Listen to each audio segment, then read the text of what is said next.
¿Qué tal? Muy buenas tardes. Tengan todos ustedes hoy, 11 de abril del 2025. Bienvenidos a la 27ª sesión del Seminario Permanente de Ética Ambiental y Animal.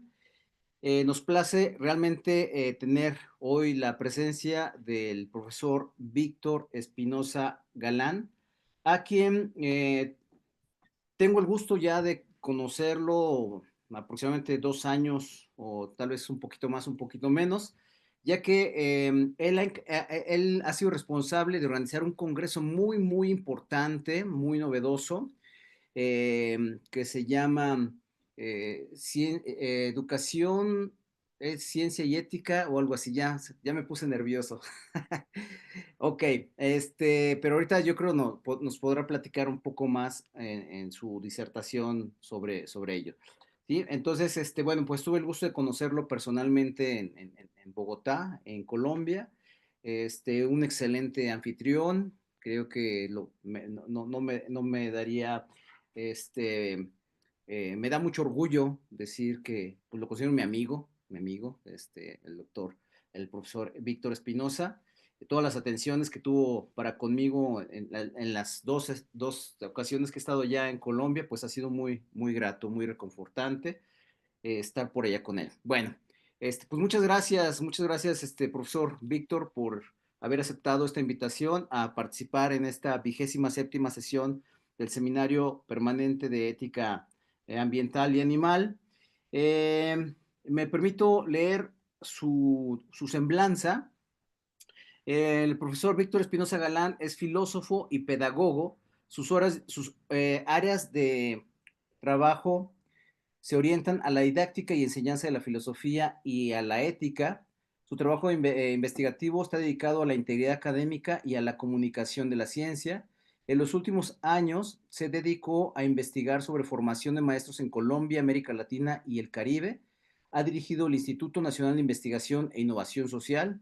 Es autor y editor de la colección de textos escolares sobre enseñanza de la ética, autor y editor de la colección de textos escolares Enseñanza de la Filosofía, autor y editor de la colección de textos escolares de Cátedra de Paz. Actualmente se encuentra finalizando la colección de textos escolares de filosofía para niños, niñas y adolescentes. Dirige el curso internacional de cuentos en filosofía con la Universidad del Valle. Se vinculó al Instituto Pedagógico Nacional en 2007 y pasó a la Universidad Pedagógica Nacional como profesor titular ocasional de la licenciatura en filosofía en el año 2012. Fue coordinador del grupo interno del trabajo editorial y del grupo de aseguramiento de la calidad y en la actualidad es el vicerrector académico de la Universidad Pedagógica Nacional. Bueno, pues es de verdad un verdadero placer contar el día de hoy con la presencia del doctor Víctor Espinosa, que nos va a presentar el tema ética del cuidado en la ciencia. Adelante, profesor Víctor. Muy buenas tardes. Buenas tardes, profesor Víctor Hugo Tocayo. Buenas tardes a los participantes que se conectan en este espacio de conversación. Muy generosas sus palabras, profesor Víctor Hugo. Ojalá la presentación nos dé pistas de eso que señalaba al comienzo. Y entiendo que es el Seminario de Ética Ambiental y Animal, y quise en el marco de las conversaciones que he tenido hace un tiempo, tal vez ahora por mis nuevas responsabilidades, poco converso sobre estos asuntos, pero esta sí es una conversación y una reflexión en torno a lo que implica la ciencia en el contexto no solo del cuidado, sino para el caso nuestro, en el contexto de la Universidad Pedagógica Nacional, pero fundamentalmente en el marco de las reflexiones que hay en el país sobre comunicación científica y desafíos que tiene la integridad y la ética de la investigación en el contexto de las universidades, las instituciones que producen y generan conocimiento. Entonces, la disertación o esta conversación va a estar orientada sobre la reflexión de la ética de la investigación y algunos asuntos importantes que seguramente puedan ser útiles ya a temas muy puntuales como son los asuntos relacionados con la ética animal, la ética ambiental y todo lo que implica el cuidado en términos generales de las distintas formas de vida. Entonces voy a presentar los supuestos que orientan esta conversación, este diálogo.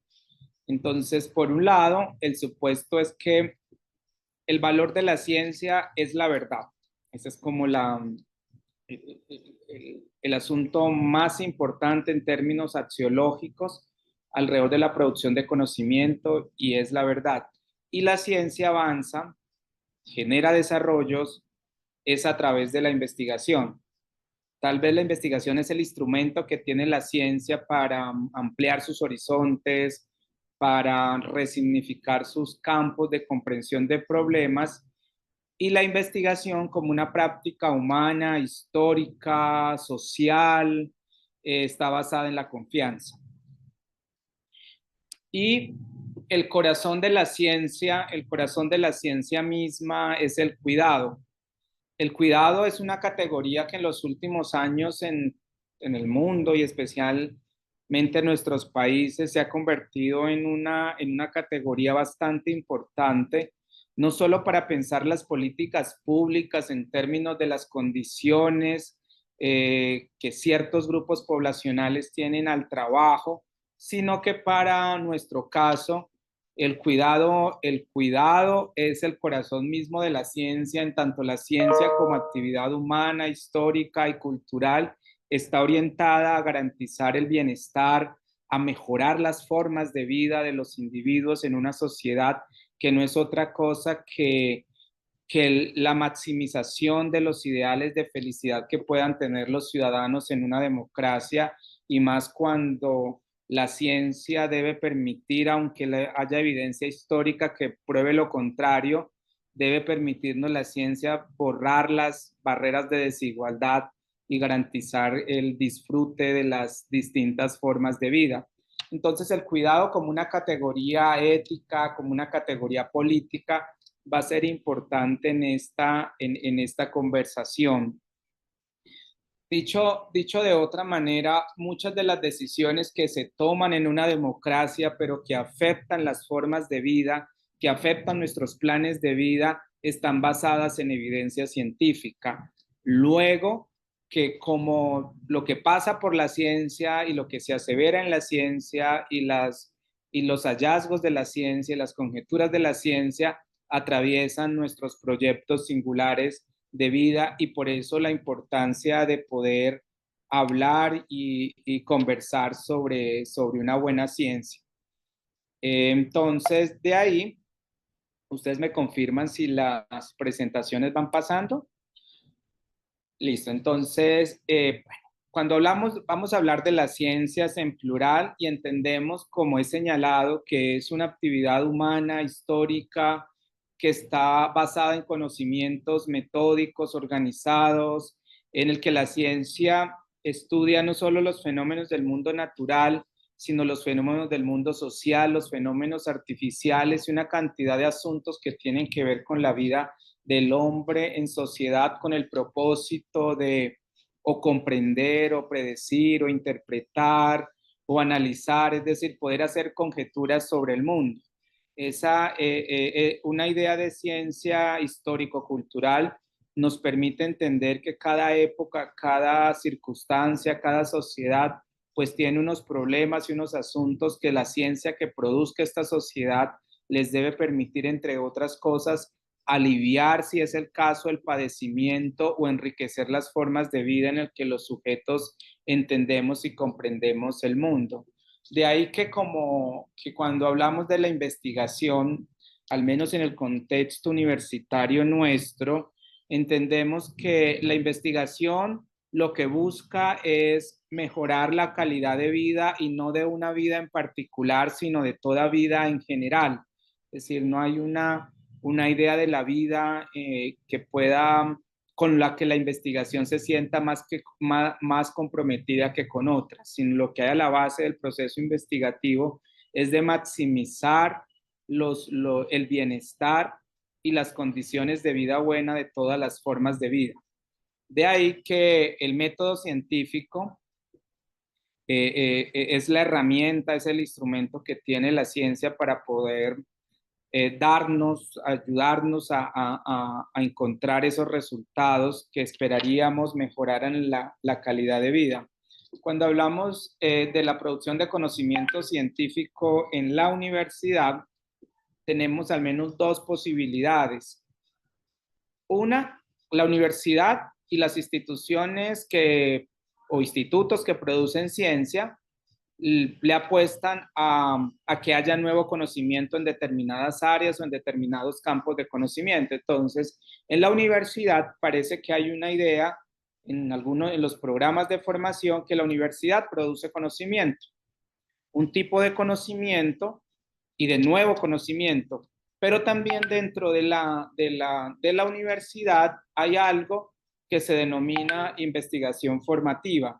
La investigación formativa lo que busca es generar en los estudiantes que participan en un programa de formación habilidades, competencias, destrezas para realizar investigación. En últimas, sea formativa la investigación o sea de producción de nuevo conocimiento, es investigación en sentido estricto. Lo que varía es su finalidad. Si la finalidad del proceso de investigación tiene una función formativa, o la finalidad de la investigación es producir nuevo conocimiento. Listo, eso era para enmarcar como el primer campo para hablar de la ética de la investigación y la ciencia del cuidado en esa primera perspectiva. En un segundo momento, para ubicar la categoría de la ética, todo esfuerzo comprensivo y tal vez por establecer una definición siempre es limitado y tiene sus matices. Entonces, por un lado vamos a entender que la ética es un tipo de conocimiento, es un tipo de saber. De todos los saberes que pueden existir, la ética es un tipo de saber práctico. Es decir, está relacionado con nuestra capacidad de poder evaluar, de poder prever consecuencias, de poder deliberar, de poder reflexionar, es decir, de poder nutrir de reflexión los hechos morales o los acontecimientos que afectan la vida del hombre en sociedad. De ahí que al ser un tipo de saber, la ética se ocupa como objeto de ocupación, se ocupa de la acción moral. Es decir, el objeto de la ética es la acción moral, pero no de cualquier acción en general, sino de la acción moral en particular. En tanto, lo que busca la ética es poder establecer grados, niveles de responsabilidad a los individuos. Es decir, cuáles acciones merecen reprobación, merecen repudio, cuáles acciones son dignas de hacerse y cuáles no. Es decir, no se ocupa de la acción en general, en tanto pues, pensemos que vestirse, tomar algo, pues son acciones, pero no todas estas son objetos de la ética. Vestirse es una acción, pero no somos más o menos virtuosos porque nos vistamos de una u otra manera, no sé, usemos unos u otros colores. Es decir, el objeto de la ética es la acción moral y tiene una finalidad y un propósito fundamental la ética y es poder dar un fundamento racional o emocional en términos de los sentimientos al conjunto de acciones que ustedes y yo decidimos realizar en cualquier momento. Eso para establecer como una línea de base para poder pensar los temas de la ética de la investigación y la integridad científica en contextos de instituciones que producen conocimiento, pero forman ciudadanos para la producción de conocimiento como son las universidades. En dicho sentido, podemos señalar que por lo menos la ética tiene tres tareas fundamentales. Estas tareas fundamentales son parte del cuerpo grande de la ética de la investigación, como por ejemplo la primera tarea de la ética es aclarar el hecho moral, es decir, poder definir, poder caracterizar los conceptos que en determinada circunstancia o en determinados momentos están en juego, es decir, poder describir las categorías fundamentales de los hechos morales, como por ejemplo la libertad, la conciencia, el deber, la misma obligación moral, la ley, los valores y demás virtudes que están en juego en el actuar y en el accionar de los agentes humanos. Aclarado el hecho moral, es decir, si podemos estar ante circunstancias o situaciones genuinas de naturaleza o de orden moral. La ética lo que busca, aun cuando esto pueda ser una perspectiva bastante racionalista de la ética, pero tomémosla como un punto de partida, pero no necesariamente como un punto de llegada y totalizante, lo que busca la ética es poder dar razones que permitan justificar las formas como ustedes y yo nos podemos comportar, es decir, encontrar un cuerpo, encontrar un contexto de razones, de argumentos que permitan eh, la valoración y la justificación de los actos morales que nosotros hacemos. De ahí que hay algo en la ética y es que la ética de por sí tiene una tarea y es poder aplicarse. Eh, y si no se puede aplicar, pues debería poderse aplicar, porque no sería suficiente un conocimiento que nos permita hacer aseveraciones sobre el mundo o comprensiones que tenemos sobre el accionar humano, que no lo podamos aplicar a los asuntos cotidianos, básicos y fundamentales de la vida humana. Porque si no se puede aplicar la ética, sería suficiente solo una perspectiva como la metaética, es decir, poder describir los juicios morales, los enunciados de valor que emitimos en el lenguaje cotidiano y poder establecer las condiciones de posibilidad de estos enunciados. De ahí que una tarea fundamental de la ética, y si no seguramente no todos comulguen con esta aseveración, toda la ética por definición debería poder ser aplicada, aunque ese esfuerzo no siempre se realice como nosotros esperábamos. De ahí que podemos señalar, por lo menos en una revisión de una literatura general, como algunas acepciones para entender la ética. Tal vez la ética es de los conceptos del uso cotidiano con mayor frecuencia usados en un sentido general compartido, pero con muchos matices. Este es de los conceptos de nuestro lenguaje cotidiano, ¿cierto? Que se usa sin mayores necesidades de aclaración semántica.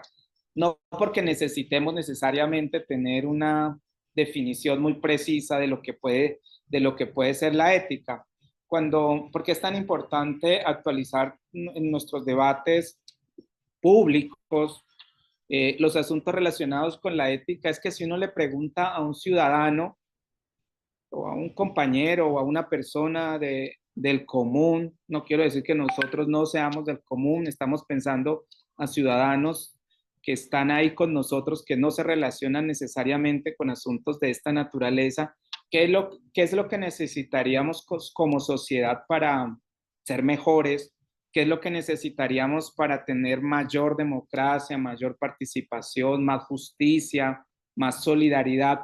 Creo que la mayoría consideraría que necesitamos más ética, en una idea que ellos tienen de la ética como algo que nos ayuda a ser mejores o a tener más mejores y más nobles virtudes para relacionarnos en comunidad. Tal vez este es como un lugar común de nuestros esfuerzos como sociedad, que consideramos que vale la pena los asuntos relacionados con la ética. No en vano, pues este seminario que ustedes hacen y todos los esfuerzos que hacen muchos grupos, organizaciones, las instituciones de educación, porque consideramos que podemos ser mejores, que podemos tener virtudes mucho más nobles, que podemos, no sé, ser más comprensivos con las otras formas de vida. Entonces, ello para decir algo que por lo menos hay tres acepciones en las que podemos entender la ética.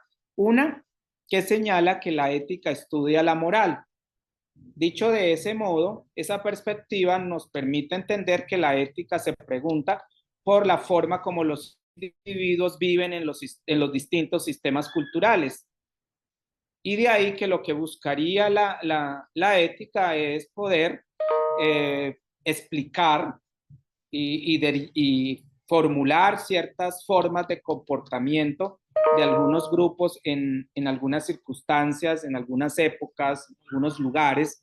Esa es como una perspectiva, como una acepción de poder entender la ética. La otra acepción entiende que la ética se refiere a los objetivos humanos más básicos, es decir, que lo que hay a la base de los asuntos relacionados con la ética es la forma como nos relacionamos y nos referimos a los ideales de vida buena. Entonces, en esa perspectiva, las consideraciones éticas pueden variar como nuestros objetivos humanos pueden variar por los cambios de época, queda, pueden mudar. Entonces, en ese sentido, la moral estaría orientada a la consecución de nuestras expectativas sociales. Esa sería como la segunda acepción. Una tercera es que la ética es un conjunto de la moral. Y si la ética es un conjunto de la moral, podríamos hablar, entre otras cosas, de asuntos muy particulares, de asuntos muy especializados que tienen que ver con el mundo moral, con la cultura, con los sistemas culturales, con las formas de integración de las comunidades y los grupos. Y en esta perspectiva es que se habla de ética médica, de comités de ética, de tribunales, de consejos de ética. Es decir, al ser la ética un subconjunto de la moral, se ocupa de asuntos que pasan en la sociedad, en la cultura, de forma particular. Eh, Eso era para señalar como las dos categorías iniciales, desde dónde vamos a entender el concepto de investigación y de ciencia, y ahora los elementos alrededor de las definiciones de ética. Ello para señalar en el marco del desarrollo científico, porque es importante una perspectiva de la ética del cuidado en los procesos de investigación y lo que esto significa para los países de la región en donde las condiciones de la producción de conocimiento científico están bastante limitados. De ahí que lo que ustedes ven en la presentación es, si consideramos que la ciencia, que la investigación son importantes para el desarrollo, para enriquecer la democracia, para mejorar la vida buena de los individuos, para aliviar el sufrimiento, para generar mayor bienestar. Es decir, digamos, si bien eso lo señalamos y es importante, eso no se representa en sentido estricto con la inversión que hacen los países de la región a las actividades relacionadas con la producción de conocimiento científico. Lo que vemos es que la mayoría de países de la región, sin todos los países de la región, no invierten más de un punto de su Producto Interno Bruto en actividades relacionadas con el conocimiento científico. Entonces uno dice, digamos, la ciencia es importante para mejorar la vida en sociedad o al menos aliviar el sufrimiento, hacer más vivible la vida en democracia, pero eso no es coherente con las políticas públicas eh, sobre conocimiento científico. Nosotros en este país en los últimos años, si bien ha habido una inversión importante en ciencia, todavía lejos de poder tener más inversión a largo plazo en actividades científicas, porque al interior de la misma actividad científica, pues hay muchas barreras entre disciplinas, hay algunos campos de conocimiento que dentro de las políticas públicas de inversión en actividades de ciencia, tecnología e innovación, pues tienen más, como son más prioritarias para los gobiernos, para los estados y otro tipo de conocimientos y saberes, pues quedan marginados también del esfuerzo estatal para financiar la ciencia.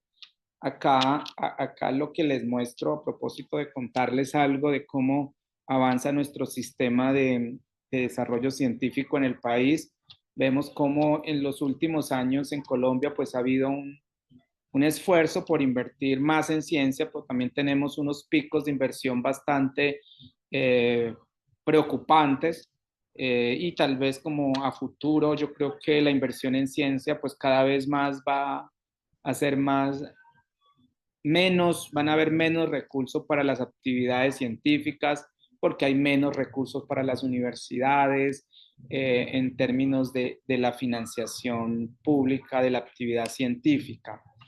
Entonces, cuando vemos en el continente vemos cómo se hace la inversión global. Vemos que la mayor parte de la inversión, de todo el 100% de la inversión en ciencia en el continente, los países que más invierten en ciencia son Brasil, México y Argentina, que son el, el, la parte de la torta que está en azul oscura. Son de los casi más de la mitad de la inversión en ciencia se concentra en estos países, no solo por sus condiciones poblacionales, sino tal vez por la importancia que le van dando a las actividades científicas. Eh, Algo que ha pasado en Colombia, y especialmente, es que si bien sí ha aumentado la inversión en actividades de investigación y desarrollo. Eh, Ellos responden, entre otras cosas, a que hace unos años en el país no había Ministerio de Ciencia, había una Dirección Administrativa de Ciencias. Hoy hay un Ministerio de Ciencia que es nuevo, pues eso también es importante. Eh, y también eso concuerda con Chile, digamos, en términos no solo de la producción de conocimiento que circula, sino también en las condiciones que se generan para que haya investigación en los países. Voy a algo que nos va a permitir hablar seguramente en unos minutos sobre desarrollo científico en el continente, es también el acelerado crecimiento de las publicaciones en repositorios, en directorios, en sistemas de indexación, en bases de datos. Ha avanzado, pero de manera particular en Colombia la producción de papers y de artículos de investigación ha crecido de manera exponencial. Tal vez Colombia y Chile son los países de la región que más producen artículos de investigación. Ello se debe, entre otras cosas, esto es solo una hipótesis, se debe, entre otras cosas, a que el modelo de aseguramiento de la calidad y de la educación superior favorece y genera estímulos económicos a la producción de artículos científicos, especialmente en el contexto de las universidades. Es decir, en las universidades la forma como los profesores mejoran su salario de base es a través de la producción de artículos científicos, de libros, resultados de investigación, de capítulos de libros, resultados de investigación. Es decir, hay un sistema de incentivos económicos que favorece la producción de artículos científicos. Es decir, hoy Colombia es de los países, si no el más, junto con Chile, que más aporta artículos científicos al total de la producción de artículos científicos de América Latina y la cuenca del Caribe, porque tiene que ver con eso. Por ejemplo, en el país están revisando el sistema de incentivos para los profesores universitarios en términos de lo que es la producción de conocimiento científico. De ahí que frente a ello, pues uno se pregunta si producimos tantos artículos, qué tanto eso impacta la vida de las comunidades, la vida de los grupos, de las sociedades, porque pareciera que hoy hay una lógica de producir conocimiento científico solo por circularla en repositorios o en bases de datos especializadas, que en muchos casos no son asequibles a las comunidades campesinas, en nuestro caso comunidades indígenas, que hacen parte de procesos de investigación que tal vez jamás regresa de manera creativa a los contextos de los grupos vulnerables. Es decir, parece que hay una idea de ciencia que circula para los tomadores de decisiones, para las comunidades que investigan, pero se abre la brecha con las comunidades y los grupos que de manera natural, deberían ser depositarios o interlocutores de lo que se dice y se habla sobre ellos. De ahí que la ciencia tiene un impacto fundamental y por eso la idea de una buena ciencia que sea capaz de ser generosa y respetuosa de la vida de los grupos y las comunidades, porque los tomadores de decisiones sí están revisando la producción de conocimiento científico para tomar decisiones sobre la vida de los individuos y los grupos. Entonces yo creo que en ese sentido la idea de una buena ciencia que sea capaz de interpretar de manera generosa, solidaria y compasiva de las comunidades y los grupos es lo que se requiere hoy frente al frío cálculo del conocimiento científico que, entre otras cosas, abre la brecha y va marginando a los individuos y a los grupos que pareciera que se les niega el derecho al bienestar y a poder mejorar desde la producción de conocimiento científico sus condiciones de calidad de vida. En términos de lo que es la producción de conocimiento científico, no, en el país, en Colombia, el Sistema Nacional de Información Científica, que está en responsabilidad del ministerio, nosotros a hoy podemos tener alrededor de 22, no son muchos, nosotros somos una sociedad, un país de 52 millones de habitantes, ustedes son mucho más. Nosotros tenemos registrados en el Sistema Nacional de Ciencia, Tecnología e Innovación más de 22.000 investigadores, más de 1 millón de productos de investigación desde 2015 que comienza a sistematizarse la producción de los resultados de investigación. Y uno, pues la pregunta es si realmente eso ha hecho un impacto positivo sobre la vida de los individuos y sus comunidades frente pues a algunas características de la producción de conocimiento que son importantes analizar y las universidades tenemos una enorme responsabilidad, pues algunos llegan también a aseverar pues que la universidad no ni produce ni tiene condiciones para producir conocimiento. Partimos del hecho de que el esfuerzo de la universidad, especialmente en nuestro caso la universidad pública, es por lograr que los bienes de la cultura, como los mejores propósitos, o los mejores esfuerzos, como la empresa intelectual y la empresa académica debe estar sobre la idea de poder maximizar la felicidad de los individuos en una democracia. Tal vez ese sería como el propósito más noble de la ciencia, más allá de enriquecer los bolsillos, de generar la riqueza para quienes pueden, tienen la posibilidad de patrocinar y de financiar la ciencia.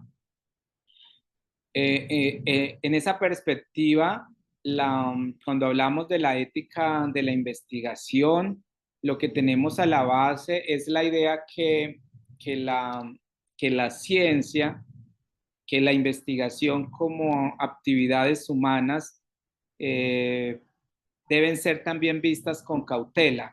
Es decir, porque la ciencia en sentido estricto no es una actividad neutral. Hay intereses, hay grupos, hay apuestas, tiene finalidades. Hoy estamos hablando de que hay una ciencia que está siendo financiada, hay financiadores que tienen intereses comerciales, hay grandes empresas multinacionales tratando de financiar la actividad científica para poder también privilegiar sus intereses en una democracia.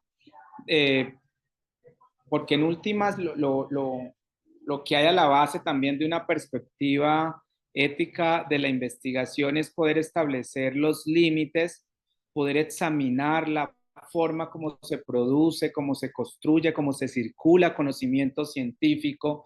Y hoy en la época de la inteligencia artificial, en la época de los filtros, es decir, hoy asistimos a una época en la que nos preguntamos por el valor de la autenticidad. Asistimos a una época en la que a veces reconocer lo genuino, lo verdadero, se nos es difícil.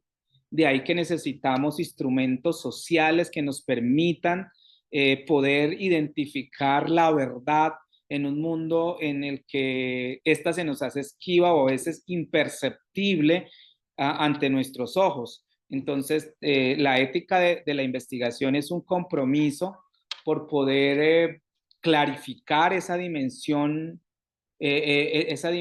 moral que tiene la producción de conocimiento como una actividad humana, histórica, situada. Y en la época de la desconfianza frente a lo que circula, yo creo que si hay una época en la que uno se cuestiona con qué herramientas tiene y qué herramientas les da, en nuestro caso como profesores, a los estudiantes para que puedan identificar la autenticidad, lo genuino, lo verdadero, a veces nos quedamos cortos. Nos quedamos cortos porque eh, asistimos a una época en que por, nuestra, por nuestros ojos pasan muchas cosas que no alcanzamos a detectar y aún nosotros también somos consumidores de información que no necesariamente está verificada, es porque también se nos hace muy difícil poderlo verificar. En últimas, frente a la ética de la investigación, lo que hay a la base es poder generar confianza entre las instituciones y los individuos que producen conocimiento. Eh, en eso de poder, en eso de poder, ¿de qué nos podemos fiar en la época de la guerra? Es decir, hoy la preocupación que tenemos con los conflictos en Europa, en Oriente, es que no hay organismos multilaterales que puedan frenar la barbarie. Es decir, no tenemos hoy, aun cuando hay organizaciones que deberían cumplir con ese propósito, no tenemos mecanismos como sociedad, como organización global que pueda frenar la avanzada de la guerra, la barbarie y la crueldad. Entonces uno diría, digamos, ¿cómo podemos evitar la guerra? Pues uno diría como maestro, pues yo creo que el antídoto a la guerra, aunque suene romántico, utópico, es la educación. Yo creo que la educación es la mejor herramienta social y cultural que podemos tener como sociedad para evitar la barbarie, para evitar la crueldad, simplemente para poder desde ahí, aun cuando la misma educación está siendo confrontada, es como la herramienta que hoy tenemos. Entonces, porque hoy pasa ante nuestros ojos el engaño. Entonces, cuando uno encuentra que investigadores mienten, pues esta semana salía como una noticia pues, que genera una polémica sobre la extinción de una especie de más de 10.000 años, lo del lobo, lo del lobo terrible o el lobo grande, es decir, digamos, con el tema de la secuenciación del ADN, digamos, traerlo a la vida. Eh, y entonces pasa ante nuestros ojos y uno, digamos, cómo poder confiar en la información que consumimos o parcialmente. Es decir, hoy la mayor apuesta es a poder verificar, a poder estar seguros. Entonces, hay una cantidad de noticias, tal vez hoy con los temas de malas prácticas en investigación son muy recurrentes porque también hoy hay una sociedad más vigilante, es decir, hoy con la comunicación, las redes sociales, la internet, es decir, hoy hay mayor forma de divulgación de determinadas malas prácticas, pero también hay mayor, al ver tanta información, hay mayor temor de lo que estamos consumiendo. Entonces, el profe, su merced me dice en qué momento paro para la conversación, porque esta es una presentación bastante larga. Entonces, su merced me va indicando en qué momento ya puedo ir deteniéndome para conversar sobre algunos asuntos. Ok, vamos bien de tiempo, sin problema. Ok, listo. Estamos Entonces, hablando de otros 20 minutos aproximadamente.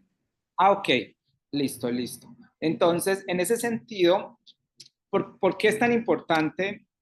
Espero que dentro de los propósitos del seminario que ustedes tienen, algunas cosas puedan quedar sobre esta conversación sobre ética de la investigación, integridad académica. Y es que hoy circula mucha información y los investigadores, ¿por qué tan importante formar el carácter del investigador?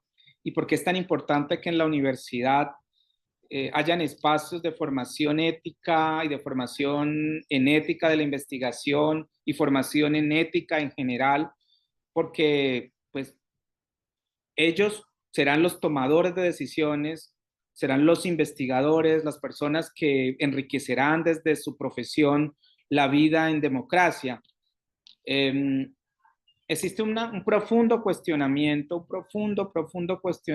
a la forma como hoy se produce conocimiento científico. En nuestro caso, por ejemplo, en nuestra universidad, si nosotros producimos resultado de un proyecto de investigación, un artículo, nos dan unos puntos, esos puntos tienen unos valores, eso afecta a nuestro salario, y nos preguntamos si realmente el fin de la investigación termina con el paper o hay un propósito más noble en poder entender un problema de la vida de los individuos.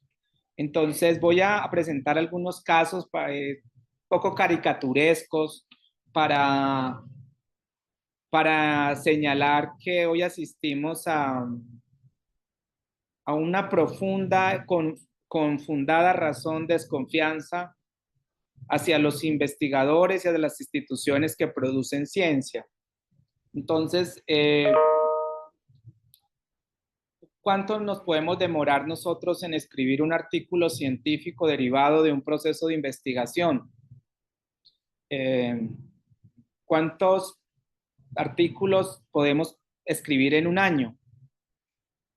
Eh, y el tiempo, ¿cuántas horas requiere de trabajo para postular un artículo a las revistas? Porque pues producir un artículo pues y divulgarlo estaría bien, pero también la lógica del mercado de la producción de conocimiento es una lógica excluyente y depredadora, es decir, ya los investigadores no publican en revistas que son más útiles a las comunidades, sino determinado perfil de revistas, es decir, las revistas deben tener unos cuartiles, no quieren investigar, no quieren publicar sus artículos en algunas revistas, porque hay en algunas revistas más que tienen mayor impacto, que tienen un cuartil más alto, que están en unos directorios más especializados, y eso pues preocupa por dónde está circulando la ciencia, aun cuando haya una idea de ciencia abierta, ciencia pública, cada vez avancemos hacia más democratización de la práctica y la actividad científica, todavía hay muchas brechas en la producción científica. Todavía hoy la producción de conocimiento es un privilegio que tienen algunos pocos, pero en el que una gran mayoría que debería beneficiarse no se beneficia. Entonces, algunos hechos particulares, estos son, pongámosles, noticias random, pero verdaderas, de lo que es la producción de conocimiento científico. Entonces, como dice la pregunta, ustedes y yo nos imaginamos un perro en un comité científico de revistas especializadas. Entonces uno dice, bueno, eso es imposible. Entonces uno encuentra en la literatura, en la caricatura de estos asuntos, que un investigador australiano logró crear un perfil de un perro, le dio ciertos atributos y lo postuló, era un personaje ficticio, y lo postuló a dos revistas académicas, científicas, para que fuera admitido a su comité editorial, su comité científico. Y uno diría, pues, sería improbable, pero efectivamente fue admitido a los dos comités científicos de esas revistas. Entonces ahí la pregunta sobre los filtros, sobre la verificación, sobre las personas que están determinando qué se publica, qué no se publica. Entonces esto es bastante paradójico. En ese mismo ejercicio de darles noticias random las malas prácticas en investigación y en la producción de artículos científicos, si los Simpson pueden llegar a producir artículos científicos. Entonces, bueno, es una caricatura, pero efectivamente también se hizo un ejercicio, un experimento de poder postular una investigación totalmente sacada de los cabellos y postular autores de los cómics, de los dibujos animados como autores de esos artículos, y el artículo que postularon fue aprobado por dos revistas. Entonces, la pregunta es por los filtros, por la verificación, por la veracidad y más, por ejemplo, como vamos a ver voy a pasar acá sobre esto, durante la pandemia y la cantidad en esta época de retractaciones científicas que hay. Es decir, hoy hay mayor vigilancia de la ciencia, pero también eso afecta la confianza misma de la ciencia. Por ejemplo, este artículo, ¿sí? Sobre células madres, por ejemplo, fue un artículo que se retractó en el año 2024. Cuando el artículo se retracta, ya tenía más de 4.400 citas. Entonces, cuando un artículo se retracta, pues eso es un proceso que es bastante complejo y toma mucho tiempo, porque retractar un artículo, por múltiples formas se retracta un artículo, bien porque hay estudios que logran probar la, las limitaciones o los problemas que tiene el artículo, o hay denuncias, o cada vez hay más portales de denuncias para la comunicación de la ciencia. Entonces el artículo comienza un proceso de bajarse de todos los repositorios, directorios y bases de datos especializadas donde está, pero eso toma tiempo. Es decir, comenzar a descolgar el artículo toma tiempo, pero mientras ello suceda, el artículo sigue circulando. Y tal vez porque no hacemos mucho filtro en la literatura o en la forma como revisamos artículos especializados, porque aun cuando hoy hay aplicaciones que nos levantan los estados del arte, nos construyen los antecedentes, yo siento que sí necesitamos unos instrumentos de responsabilidad frente al uso y al manejo de la información. Frente al caso de este artículo, que es de los artículos de actuales que se retractó, es decir, los que más han sido retractados, vemos que después que el artículo se descarga, sale de la base de datos, la gente lo sigue usando, el artículo, pero sigue circulando el artículo. Eso genera enormes problemas en las comunidades científicas. Por ejemplo, este artículo, ¿cierto? Sobre enfermedades cardiovasculares, sobre temas de prevención.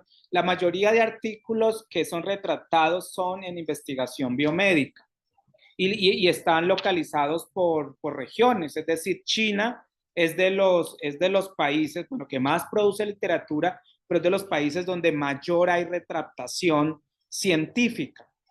Entonces, pero esto es muy lesivo. Por ejemplo, este artículo sobre enfermedades cardiovasculares, ¿sí? Es decir, el artículo se retrató en el año 2018. A la fecha de la retractación, habían 1.700 citas. Después que el artículo se retracta, siguen citándose, hay 902 citas. Es decir, es un artículo que tiene más de 2.500 citas circulando y que han sido insumos para otras investigaciones. Entonces, esto para nosotros es bastante importante colocarlo como un asunto importante y fundamental de las prácticas de integridad científica, porque, por ejemplo, la UNESCO dice que hay más de 6 millones de científicos, que por lo menos cada uno de esos científicos publica entre esos 6 millones de científicos se publican 2 millones de artículos en casi entre 30.000 y 40.000 revistas internacionales. Y las revistas especializadas pues también son un mercado, digamos, pues también hoy se paga por publicar en muchas revistas. Es decir, la industria editorial de revistas especializadas dentro de la industria cultural es una industria bastante rentable en cifras, y ello pues también nos debe permitir pensar la ética de la investigación. Estas gráficas que ustedes ven ahí les estaba mostrando un poco los países que se hacen mayores retractaciones. ¿Sí? Entonces ahí vemos el porcentaje de artículos retratados y lo lesivo que esto es para la comunidad científica.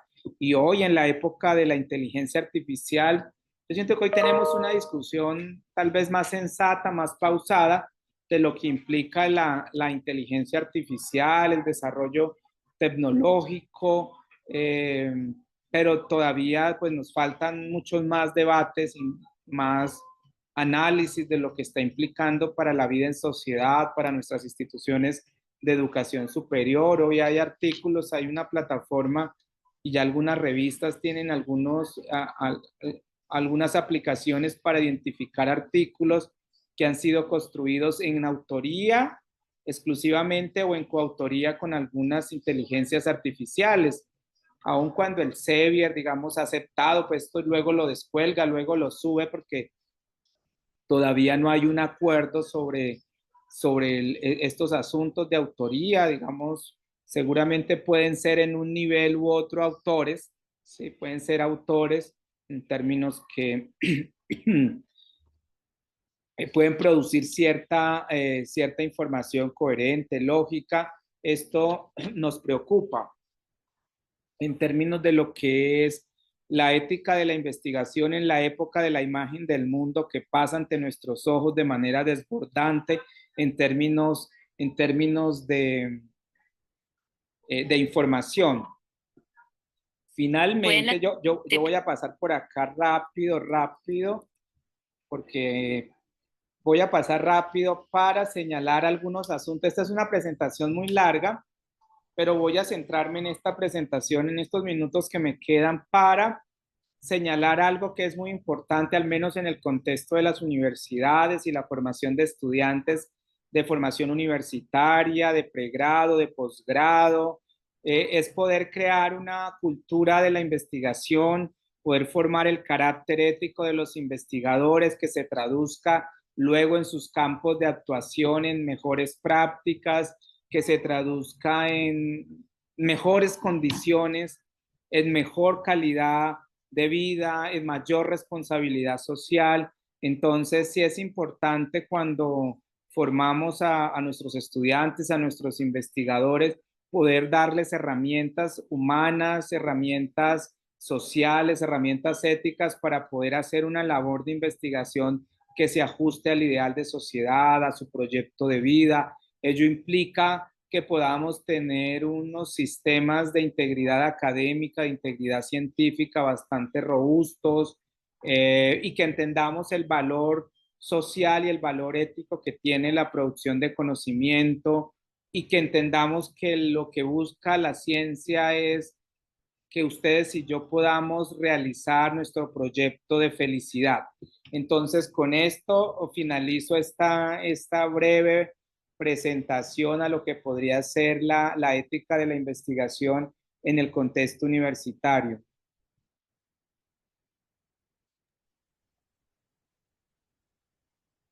Pues muchísimas gracias, profesor Víctor, por esta información tan importante que comparte en este seminario y que, bueno, pues aquí hay habemos varios investigadores que, pues, nos ayuda mucho a entender el compromiso que tenemos como formadores, como ya bien lo señaló, y también como creadores, ¿no? De investigación ahí en el campo de nuestra área respectiva, que puede ser la filosofía, el derecho o áreas afines.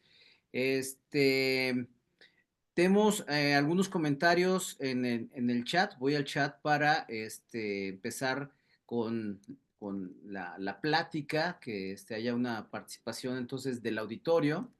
Nos dice la doctora Ana Cristina Ramírez Barreto, esas ideas del doctor Espinosa son totalmente acertadas y pertinentes, pero no creo que en México los tomadores de decisiones pongan atención a la producción en papers o en think tanks, ¿no?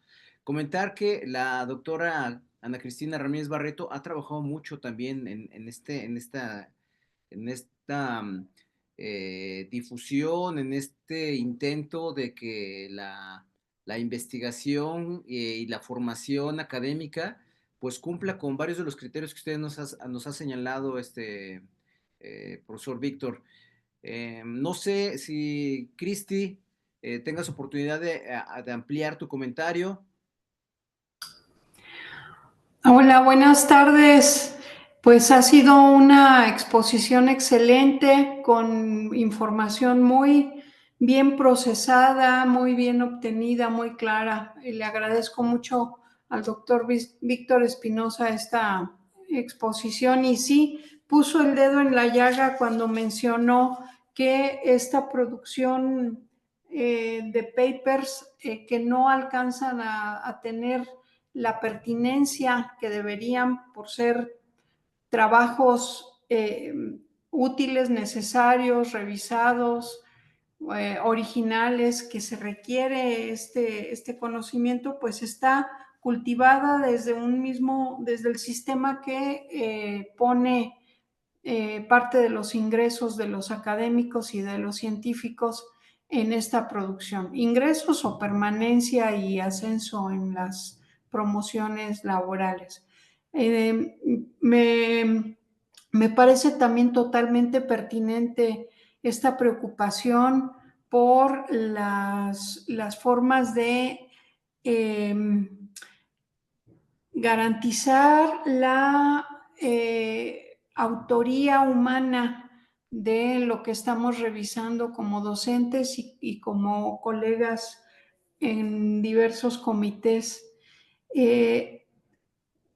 ¿Habría alguna estrategia alternativa al uso de software? Porque yo creo que esa pronto, más pronto que tarde, va a ser rebasada por los mismos aprendizajes de la inteligencia artificial generativa.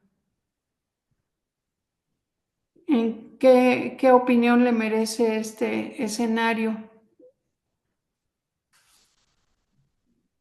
En varios asuntos.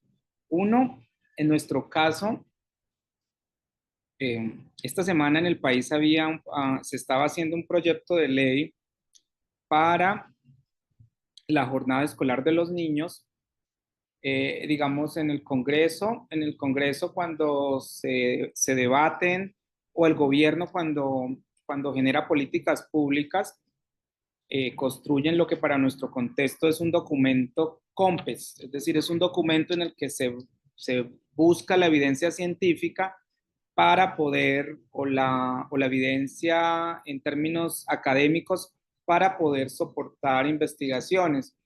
Y revisando un poco el proyecto de ley, habían una serie de estudios que habían hecho, el proyecto era que la jornada escolar no debe empezar a las 7 de la mañana. Y habían estudios de sueño, habían estudios de desplazamiento de los niños y habían estudios de las ciudades, digamos, no en todas las ciudades, por ejemplo, una ciudad como Bogotá que tiene 12 millones de habitantes, es decir, el desplazamiento de un niño que está en una zona pueden ser 2, 3 horas. Y si el niño entonces miraba, digamos, que, que cuando se va a recurrir, digamos, en este contexto a tomar decisiones, hay un acercamiento intencionado, no siempre noble, es decir, cada quien recoge de lo que hay en el bosque, recoge lo que necesita para poder justificar y sopesar sus tesis. Y así he venido analizando los últimos proyectos de ley que tienen información científica, que muchas de ellas reposan en los repositorios de las universidades. Más allá pues de lo tendencioso y que puedan ser digamos, este tipo de proyectos, porque también hay proyectos que van hacia una idea de no tan noble de lo que implican determinadas decisiones que afectan a la vida de las personas. Frente a la preocupación que hoy tenemos en las instituciones de educación superior y especialmente los maestros, pues que nos toca coexistir con unos cambios tecnológicos, culturales, generacionales, de sentido mismo de la existencia, que a veces nos desbordan. Desbordan en la medida de que hoy hay unas herramientas, hay unas herramientas de procesamiento de la información que tal vez antes no la tenían. Hoy, por ejemplo, no sé, en investigación formativa, los estudiantes con todas las ayudas de estas herramientas de inteligencia artificial procesan datos, documentos, hacen triangulaciones en tiempo récord. Entonces también uno como no tiene la herramienta o el conocimiento de poder determinar, digamos, como el nivel de coherencia, el nivel de autenticidad, porque también, digamos, pues no toda la información que necesitamos está disponible. Es decir, estas herramientas, estas aplicaciones se van actualizando con la información que tienen y la forma también como seleccionan y reproducen también sesgos que hay y reproducen, digamos, estereotipos. Entonces, frente al uso de estas herramientas hoy, pues las instituciones estamos comenzando a maniobrar con protocolos, con guías, con orientaciones, pero también se desborda el asunto, se nos desborda y genera mucha desconfianza.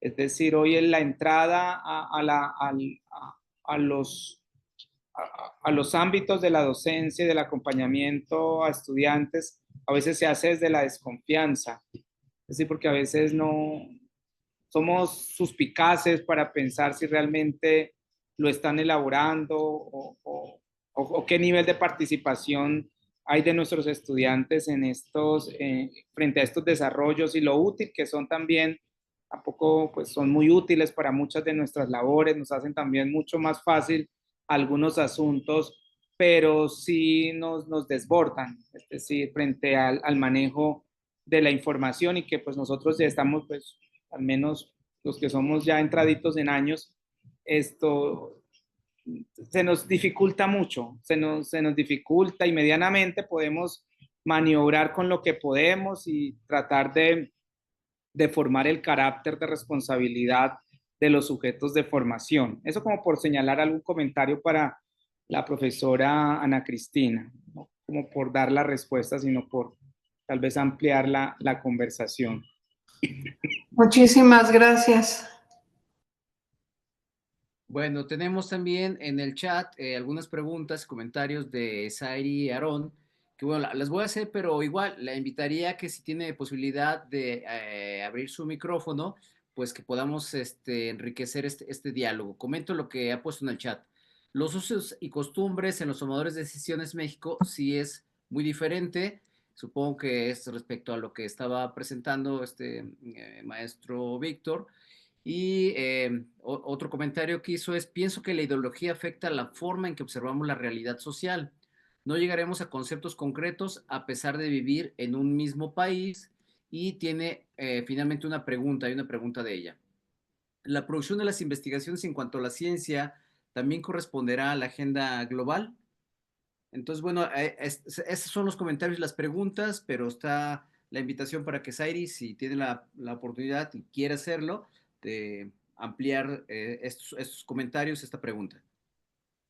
Sí, antes que nada, buenas tardes. Mi duda, bueno, yo no soy investigador, lo quiero ser, pero tengo una duda muy grande, que es, eh, mis maestros, investigadores, lanzan algunos temas para que de la mano trabajemos con ellos, pero cuando veo su carácter de currículum, hablamos de cuestiones de educación y ya estamos hablando de que las investigaciones que están trabajando son en cuestión de género. Entonces ahí me pregunto, ¿es su libertad porque ellos quieren? Porque la mayoría por lo menos en mi facultad, se maneja estudios de género y yo sé que también por ahí se maneja una agenda ahí de lo que le llaman el tema woke. Y quisiera saber eh, si se maneja esta libertad de elegir los temas el- o en cuanto a una agenda o en cuanto a, no sé, es mi duda. Seguramente, Zairi, seguramente sí, sí hay agendas bastante, o sea, la investigación no es un asunto desprovisto de intereses, no todos ellos nobles, sanos, altruistas, solidarios, sino que también hay, especialmente porque la mayor parte de la investigación es financiada por particulares. Eh, por ejemplo, en el caso nuestro, la inversión del Estado en investigación es menos del 50%, es decir, la inversión estatal, especialmente la que se hace a las universidades dedicada a rubros dedicados a investigaciones, es muy pequeño. Nosotros casi el 60% de la investigación que se hace, de la investigación aplicada que se hace en el país, es financiada por agentes u organizaciones privadas, tanto del orden nacional como del orden internacional. De ahí que sí, y uno cuando hace una revisión de la literatura, uno ve, por ejemplo, que hoy hay unas apuestas globales por determinados temas. Las grandes convocatorias multinacionales, las grandes empresas productoras de conocimiento, los centros de pensamiento están investigando en unos temas, no necesariamente porque esos grupos y esas poblaciones les interesen, sino necesariamente porque hay unos asuntos del mercado en esas poblaciones. Entonces, y no solo pasa a nivel global o a nivel, pasa en las universidades. Las universidades tienen unas apuestas y se benefician unos grupos, unas comunidades de investigación, hay recursos para unas temáticas y no para otras, porque es que la investigación no es en términos de la financiación, no es neutra. Por eso la investigación biomédica y la forma como se investigan sobre ciertos asuntos marginan a las poblaciones que puedan resolver y aliviar su padecimiento porque pues no les interesa, no hay recursos. Pero cuando hablamos de esas agendas globales, claro que hay agendas globales, pero hay unas agendas locales. En nuestras mismas facultades, en nuestras mismas universidades hay unas agendas institucionales de investigación, aun cuando hablemos de libertad de investigación, de libertad de ciencia, es decir, no es tan cierto porque, por ejemplo, hay muchas convocatorias que uno aplica, pero uno dice, pero ¿por qué acá no hay inversión? Pues nuestras instituciones, uno ve que hay esfuerzos de determinados grupos y eso lo que va haciendo es marginando la investigación que podamos hacer sobre ciertos asuntos que no están en una agenda institucional visible. Entonces, lo que uno esperaría, digamos, en un sentido responsable de la ciencia es que estas limitaciones de agendas no afectara y no marginara mm, a grupos y a comunidades que, aunque puedan ser pequeños en número, pues sus problemas requieren ser aliviados.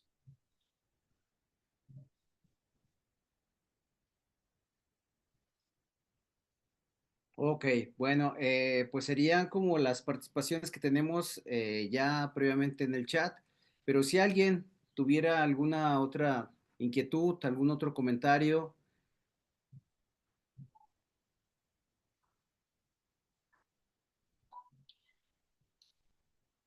nadie, pues puede continuar con su presentación, maestro Víctor, o sea, muy interesante, pero bueno, pues tenemos también que cumplir nosotros con ciertos criterios, ¿no? De los tiempos y eso. Pues a mí me parece que si pudiera, si pudieras abonar un poquito más en cómo te surge esta idea de hacer este congreso, ¿no? De ciencia, ética y educación, que pues ha reunido a varias personas, entre ellas yo, para que pues ahí sea este espacio de presentar estas propuestas, estas inquietudes en estos tres campos muy importantes de la ciencia y de la educación, ¿verdad? Y ¿Cuáles han sido, cuáles han sido los resultados de esos encuentros? Y bueno, también pues aprovechar para hacer la invitación que la sede va a ser la sede ¿es el cuarto o es el quinto? Es Este, es el sexto congreso. sexto congreso ya, y la sede va a ser precisamente aquí en México, en Coahuila, pero ¿cómo surge la idea y cómo se fue desarrollando, maestro Víctor? Algo, algo que, a modo de contexto de los invitados, desde el 2020, en tiempos de pandemia, donde hablábamos de ética, yo creo que sí ha habido una época de nuestra historia reciente en el que la ética se ha convertido en una palabra, y la ética y la ciencia en una palabra de la vida cotidiana de los individuos en el mundo. Fue la propiciada por la pandemia generada por la COVID-19. En ese sentido, pues, la ética se convirtió en un asunto de la vida cotidiana porque en nuestra mesa, en nuestra casa, con nuestro entorno más cercano, estábamos expuestos a profundos dilemas morales y a digamos, la carrera por la vacuna, eh, eh, que sí aparte estábamos expuestos a la información de redes, el miedo, la televisión, las redes. Es decir, digamos, los ciudadanos experimentamos un acercamiento a lo que implica el desarrollo científico, pero la perspectiva ética del desarrollo científico en términos de que estábamos ante profundos dilemas de orden moral en nuestra vida cotidiana. Entonces, en el año 2020, eh, con la idea de poder tener una agenda de conversación sobre los asuntos éticos en la educación y en la ciencia, se creó un congreso, y como estábamos en pandemia, pues lo pensamos inicialmente para Colombia, pero nos llegaron 3.000 personas de todo el continente a la plataforma, y desde distintas áreas de conocimiento, desde todas las áreas científicas, pero desde distintos lugares sociales: médicos, maestros, ingenieros, políticos, es decir, una cantidad de roles sociales, pues que querían conversar sobre temas de ética y su relación con la sociedad y con el desarrollo científico. Hoy, no en vano, hoy pues es viernes, o sea, no en vano que ustedes tengan un seminario de ética animal y ambiental, muestra de que hay una preocupación auténtica y genuina por tener estas discusiones en varios ámbitos, tal vez por fuera de sus espacios académicos, complementarios a su actividad profesional, y uno encuentra a lo largo del continente que hay muchas iniciativas de orden regional que tienen que ver con asuntos de ética, porque ya no nos interesa necesariamente cuánta ciencia podemos hacer o qué qué tan voluminosa es nuestra producción de conocimiento científico. Hoy la pregunta es si esto nos está ayudando a vivir mejor. Estamos colocando claro, nosotros en América Latina, pues nuestro desarrollo científico es distinto a los que hacen otros países, o bien de América del Norte o de Europa. Eh, pero la pregunta de por qué conversar con distintos actores en el marco de un congreso tiene que ver con la idea de colocar las preguntas esenciales sobre la vida, porque esenciales sobre la vida en una conversación mucho más amplia. Pues comenzamos a hacer todos los años este congreso, que fue convirtiéndose en una comunidad que piensa desde otros lugares, porque este es un trabajo organizativo de muchos individuos, ¿cierto? Que se va gestando porque sí nos toca volver a preguntas clásicas. Yo creo que los cambios, todas las transformaciones epocales, todas estas transformaciones que a veces no alcanzamos a digerir y que nos atragantamos, y que, o sea, estos cambios nos los estamos tragando, nos estamos atragantados con los cambios, y pareciera que no tenemos herramientas, filtros morales que nos permitan a nosotros sopesar o al menos pausar estos cambios, porque tampoco podríamos vivir prisioneros, pensar que a lo único que podemos atender son estos cambios, sino que también podemos poner preguntas clásicas de nuestra civilización y en nuestra sociedad en lugares que son importantes. Entonces el Congreso al cual están invitadas e invitados es la posibilidad de poder acercarnos a preguntas que nos permitan digerir esos cambios, que nos permitan tener discusiones con otros, en otros lugares, porque nos interesa son los ideales de bienestar que podamos tener como personas, que hemos logrado, por un lado, tener una conversación regional sobre la importancia que tiene la ética en los debates científicos, políticos, económicos, pero desde lo que hacen, desde las iniciativas individuales y culturales, ya no necesariamente desde una agenda homogénea, sino desde una agenda plural. Nosotros tenemos temas de ética desde lo que hacen nuestras comunidades campesinas, nuestras comunidades indígenas para resistir y sobrevivir al modelo de sociedad capitalista depredadora, como lo que se hace en la investigación biomédica, lo que se hace en la investigación aplicada en ingenierías, en matemáticas, pero también lo que se hace desde la escuela, porque todos estos asuntos tienen que ver con la idea de sociedad y democracia. Entonces, por eso la agenda del Congreso cada año es supremamente plural, que lo que nos permite es que la conversación siempre va a ser esclarecedora. A veces uno quisiera conversaciones muy elaboradas, muy academicistas, pero a veces también la conversación tranquila, serena, desprevenida, nos ayuda a enriquecer lo que mucha gente en el continente está haciendo. Por ejemplo, en los últimos congresos en Colombia, Colombia es un país pluridiverso, grande, en biodiversidad, pero en biodiversidad también cultural y humana. Entonces, nosotros tenemos discusiones que están en nuestros grupos más vulnerables. Tenemos grupos discutiendo porque es que la ética se pregunta por el buen vivir, ese es summa causae, digamos, de nuestros antiguos, entonces, que nos permita tener un espacio de conversación, por eso lo hemos sostenido año a año, y luego que también permita crear sinergias.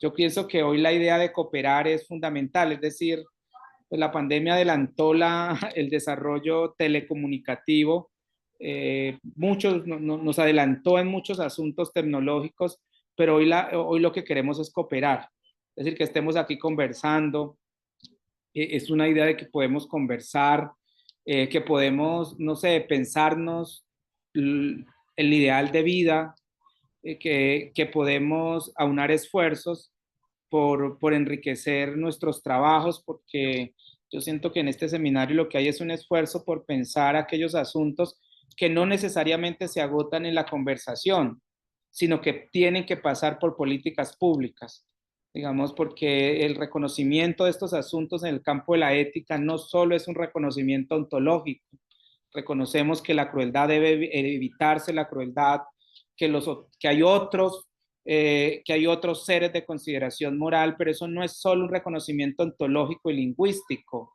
y un asunto solo de empatía, sino que esos asuntos tienen que ver con la política y tienen que ver con quienes van a tomar decisiones. Cuando entré a la conversación de este grupo, estaban hablando de la tauromaquia, digamos, de que se había prohibido el tema de los toros. Yo siento que estas conversaciones, llegar a estas decisiones y a esta dignidad moral con otras especies, con otras formas de vida, es el resultado de conversaciones largas, sostenidas, del activismo social, que es lo que hace. Entonces, lo que hace, digamos, lo que mejora nuestro orden moral y nos hace una sociedad más decente, es este tipo de conversaciones que inician con dos, con tres, que se convierten en un proyecto, luego en un interés colectivo de transformación social que pasa por el Estado, que pasa por la política pública, que pasa por el derecho, pero fundamentalmente, en mi caso, que pasa por la escuela, que pasa por la educación. Entonces yo creo que el Congreso es esa posibilidad. Pues lo ha dicho muy claro, profesor Víctor, que Y creo que desde mi punto de vista, las dos oportunidades que he tenido de asistir y participar, esto se ha visto este interés de los asistentes en conseguir precisamente esto que nos ha comentado. Bueno, pasamos entonces ahora, me permito compartir mi pantalla para ir entonces cerrando la actividad del día de esta 27ª sesión. Y no sé si mi pantalla se ve. Sí, Sí, se ve. señor. Bueno, pues hago entonces formalmente la entrega de la constancia del Seminario Permanente de Ética Ambiental y Animal. Otorga el presente reconocimiento al profesor Víctor Espinosa Galán por su participación como ponente en la 27ª sesión del Seminario Permanente con el tema Ética del Cuidado en la Ciencia, Aguascalientes, Aguascalientes, a 11 de abril de 2025. Firman, pues yo como representante institucional de la Universidad Autónoma de Aguascalientes, la doctora Rosa María de la Torre como representante del Grupo de Investigación en Derecho Animal, la doctora María Cristina Ramírez Barreto como representante institucional de la Universidad Michoacana de San Nicolás de Hidalgo y la maestra Guadalupe Castorena como representante de la Asociación Movimiento Ambiental de Aguascalientes, que es quienes estamos trabajando precisamente aquí en esta ciudad para que se pueda contar con un mejor espacio, pero de alguna manera todos los que nos reunimos aquí, formamos parte de este seminario, estamos trabajando en ello y aunque suene cursi, pero bueno, estamos haciendo nuestro esfuerzo para tener un mundo mejor, ¿no? Entonces, y yo creo que indudablemente, maestro Víctor Espinosa, pues también usted está haciendo una gran labor allá en Bogotá, me consta, y creo que uno de los principales eh, promotores de que esta eh, ética en la educación no solamente eh, sea formal, ¿no? Sino que sea muy, muy real y muy auténtica. Pues agradezco infinitamente que haya aceptado esta invitación. Indudablemente nos da luz para, pues, nosotros volver a retomar las ideas iniciales de este curso, de este seminario, perdón, de este seminario, que muchas veces damos por hecho, ¿no? Que aquí todo el mundo entiende lo que es la ética, y todo el mundo entiende lo que es la moral, y todo el mundo entiende por qué lo estamos haciendo, ¿no? Pero yo creo que este fue un buen ejercicio el día de hoy para entonces, a ver, hay que volver a retomar estas ideas principales. Bueno, pues yo con eso concluyo. No sé si alguien quisiera hacer algún comentario, un saludo, una invitación, y si no, pues concluiríamos. ¿Nadie? Bueno, pues Muchas gracias. agradecemos, Feliz doctor, noche. y a nombre de Sigan trabajando por ese mundo bonito. Víctor, bueno, pues bueno, pues muchísimas gracias, un gusto habernos visto por este medio y pues próximamente esperamos vernos por ahí en Coahuila, ¿no? Saludos, que estén muy Bueno, pues bien. Nos vemos. saludos, gracias. Saludo especial desde Bogotá, Colombia, para nuestros hermanos mexicanos, para Víctor Hugo. Me alegra verte, tú radiante en conocimiento, en sabiduría, en sapiencia y en sencillez y humildad. Te llevo en mi corazón, Víctor, desde el Congreso allá en la 200. Fue un placer haber trabajado contigo y haber participado allí como asistente a esta ética, que es lo que amo y me enamora cada día más y más de la ética. Valores, principios que nos faltan a nosotros los seres humanos hoy en día, de acuerdo a cómo está el mundo. Nuestra salud mental está tan enferma, tan delicada, que está en cuidados intensivos, así lo mismo nuestros animales, nuestras mascotas, porque no las estamos humanizando, más no le están dando el valor que ellas necesitan. Qué bueno tener esta temática tan importante que muchas veces no valoramos y quizás despreciamos estas oportunidades tan maravillosas que nos da la vida y que nos dan los grandes profesionales de la sabiduría, como lo eres tú, Víctor, y también allí desde México. Gracias, pues aquí estamos haciendo también este esfuerzo y compartiendo nuestros conocimientos. Gracias. Termino la grabación.